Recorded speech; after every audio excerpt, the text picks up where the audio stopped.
Welcome to the None But Curious podcast. We're all about finding inspiration in life's uncertainties. Whether you're still figuring things out, questioning your beliefs, or just curious about the world, come hang out with us as we celebrate the beauty of not having all the answers.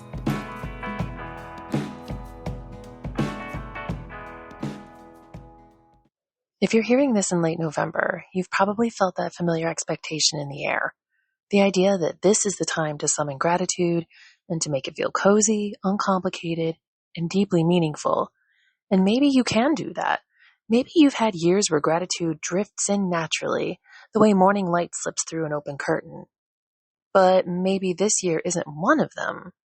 So today's episode is an exploration of gratitude that doesn't demand tidiness or emotional perfection. Gratitude that can coexist with burnout or grief, a changing family, or a year that felt heavier than you hoped it would.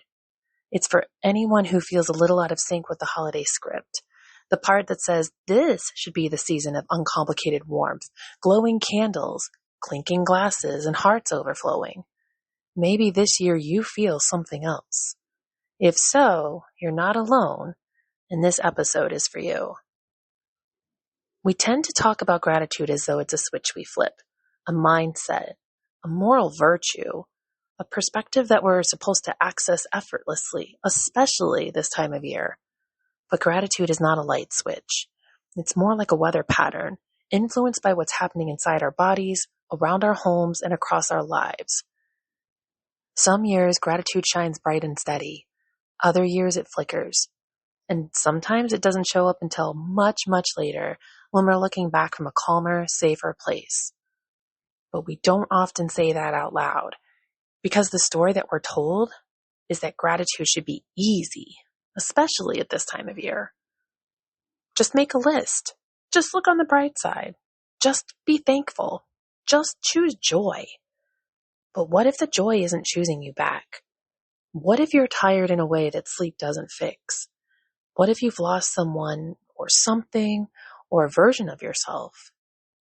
What if this season brings up complicated memories or responsibilities that feel heavier in the colder months? What if the table you're sitting at has an empty chair this year? What if the world feels uncertain, frightening, overwhelming? What if the gratitude people say you should feel doesn't match the truth of your actual life? Gratitude can get tangled up with a lot of other emotions, and that's not a flaw, that's just being human. You can be grateful and lonely, grateful and exhausted, grateful and frustrated by the things that didn't happen this year, grateful and quietly mourning the version of life you once imagined. These emotions don't cancel each other out, they coexist.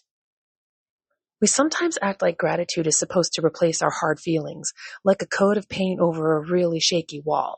Just cover it up, make it pretty, no one will know. But real gratitude isn't about covering anything. It's about noticing, even while acknowledging everything else that's true. Noticing how the last bit of daylight clings to the wall, or the way the heat from the oven lingers in the air when you open the door. Noticing the soft brush of a blanket against your ankles as you shift on the couch. Noticing the way your breath warms the space right in front of you. Sometimes gratitude begins as a whisper, not a shout. And that's enough. You know that feeling when someone tells you to calm down? Yeah, it totally has the opposite effect. And the same is true for gratitude. When we push ourselves to feel grateful and treat it as an obligation rather than a natural feeling, it tends to backfire and it leaves us feeling a lot worse. It makes gratitude feel like a box to check, like an obligation, into something you can feel like you're failing.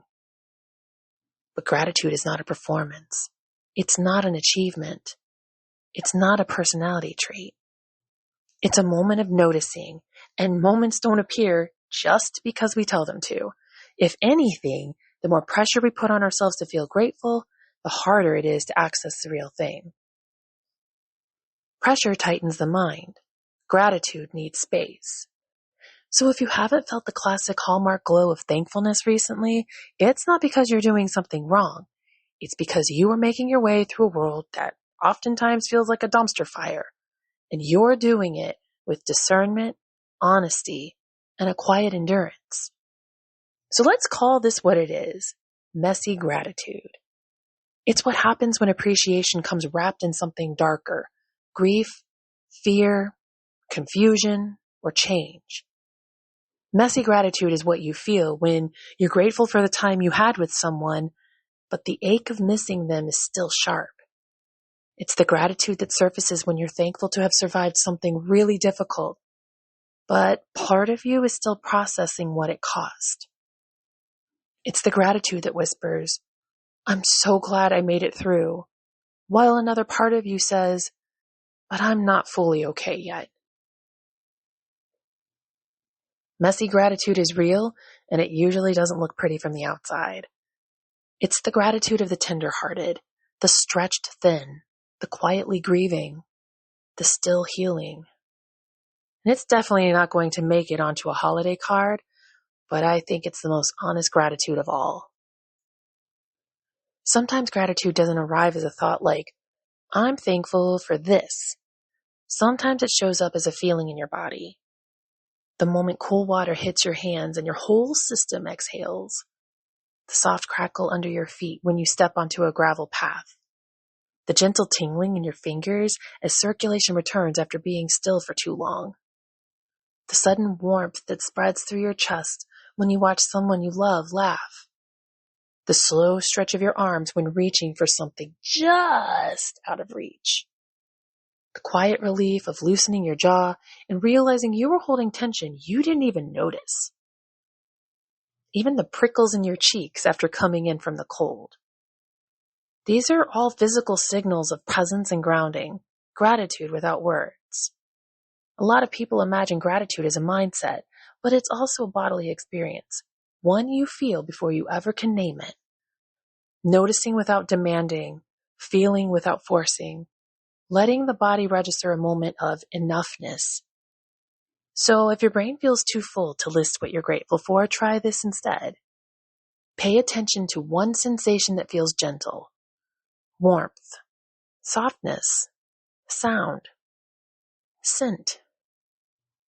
That's gratitude too, and it waits quietly for you to notice it. Even on the hardest days, quiet supports surround us. Most of the time, they go unacknowledged. Every piece of furniture you touch was made by someone. Every ingredient in your pantry was planted, tended, harvested, transported, stocked, and purchased through the labor of countless hands. Even the heat in your home exists because of engineers, drivers, technicians, and electricians, people you'll likely never meet, but who make the safety you feel right now possible. And we don't need to name all of this every second. That would be impossible. But when we feel disconnected from gratitude, disconnected from the world, even one small recognition of these invisible helpers can help us reconnect the thread. Your day is held up by a whole ecosystem of strangers doing their work, and your life, in its quietest moments, rests on layers of effort you didn't have to carry alone. You didn't have to carry it alone, and that's definitely worth noticing. For many people, the holidays are simply hard. There are financial pressures, family dynamics, memories that don't match the warm stories we're told to emulate, obligations that drain us instead of replenish, expectations that feel like heavy coats you're supposed to wear even if they don't fit anymore. And even if the season itself is lovely, it's still layered with the awareness of time passing, kids growing up, aging relatives, shifting traditions, and the bittersweetness of knowing that nothing stays the same. The holidays are tender moments. Tender things bend and shift easily, and sometimes they ache. So if you're feeling offbeat or heavy or just not in the mood, that's not a failure of gratitude. Again, that's just being human. You don't owe anyone an emotionally tidy holiday season, not even yourself. Now, one of the most healing approaches to gratitude is to make it smaller on purpose. Micro gratitude. Gratitude that doesn't try to swallow the entire universe. Gratitude that doesn't pretend that everything is okay. Gratitude that doesn't rely on you being cheerful or spiritually enlightened. Just a single moment or a single object. The way your coat smells after coming in from the cold. The faint hum of the dishwasher doing its slow, steady work. A leaf stuck to the windshield like a small, stubborn star. The way the grocery store lights reflect off the apples in a bin. The softness of a new sock. Tiny gratitude. Unimpressive gratitude. Honest gratitude.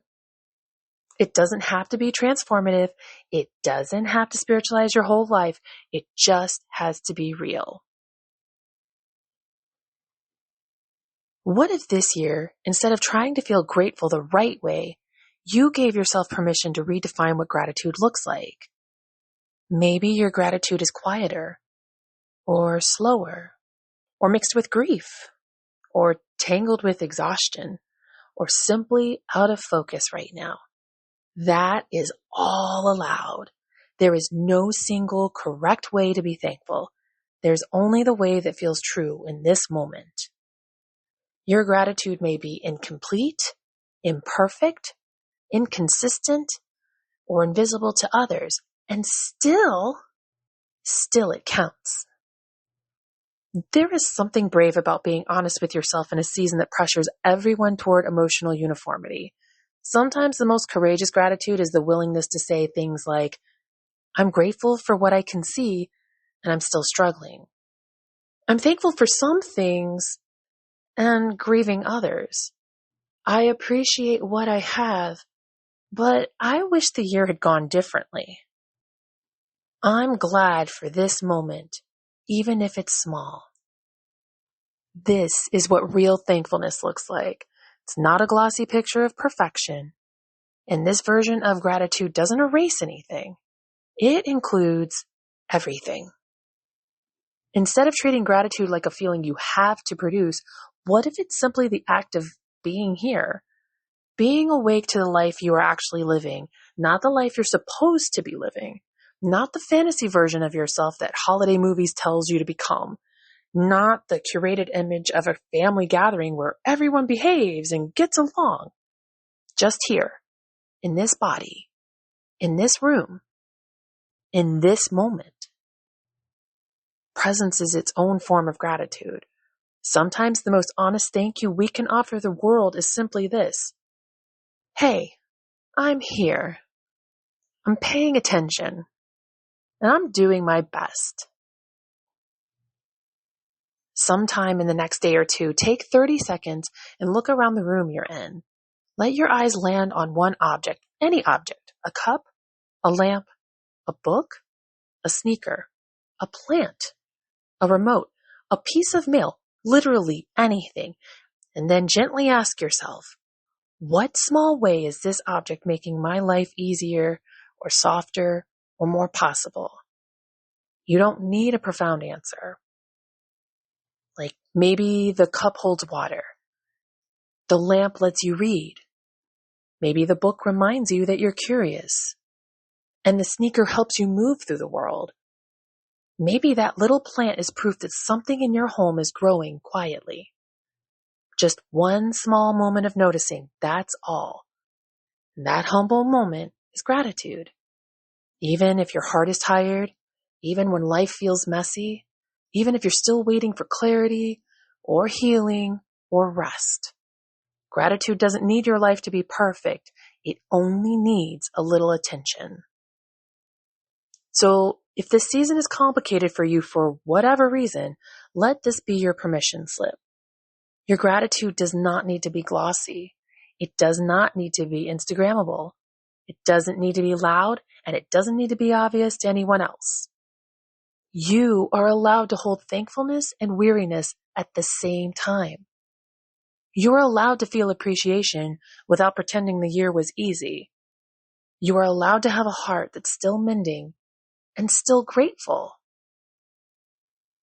The world tells us that gratitude should look like a glowing candle in a spotless room, but maybe gratitude is the gentle squeeze of a loved one's hand, the warmth of sheets fresh from the dryer, or the soft give of a couch cushion as you sink into it. Gratitude isn't a performance, it's a way of noticing. And even in a complicated season, there's always space for noticing. I truly appreciate you being here with me. Share this episode with a friend who might need it, and subscribe to the None But Curious podcast.